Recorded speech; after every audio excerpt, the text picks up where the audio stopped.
it's well known, this research, that actually the most common reason for children giving up rugby is actually fear of is an injury having happened, and the second reason is disillusionment with the game.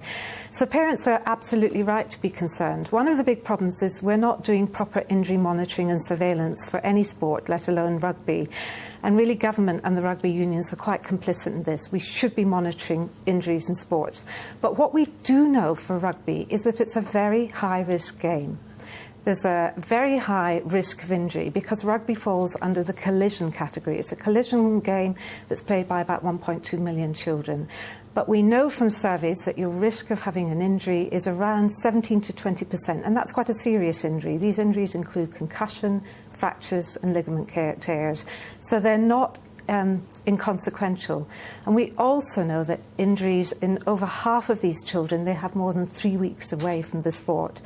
And more than half can be actually up to 12 weeks and longer away from the sport. So if you're away from the sport, it has a big impact. Let's get Will Greenwood's reaction to that. Is it too dangerous then for kids to play, Will? No, absolute nonsense. The RFU have done some outstanding work in terms of understanding at what age the children should begin to take contact, at what stage it becomes full contact. There are hundreds of rugby clubs up and down the country. My little boy Archie, I'm not immune to the worries of a parent of worrying that Archie may pick up an injury along the way through rugby. What rugby gives you can keep your stats, you can keep your numbers, but what a sport gives you, what that feeling of being together as one, building something. I've got a group of unemployed men behind me from Birmingham. Most of them have never played rugby before.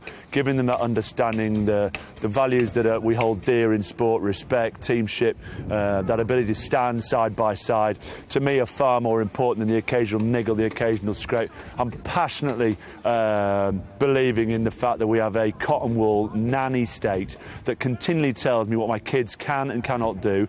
I do feel a little bit sorry for the poll, because if you say to me, are you worried about your child getting hurt, then of course my answer will be yes. Are you asking me, do I believe in the right hands my child can take part in a contact sport and get more out of life than he's currently giving, then I will ram that down your throat.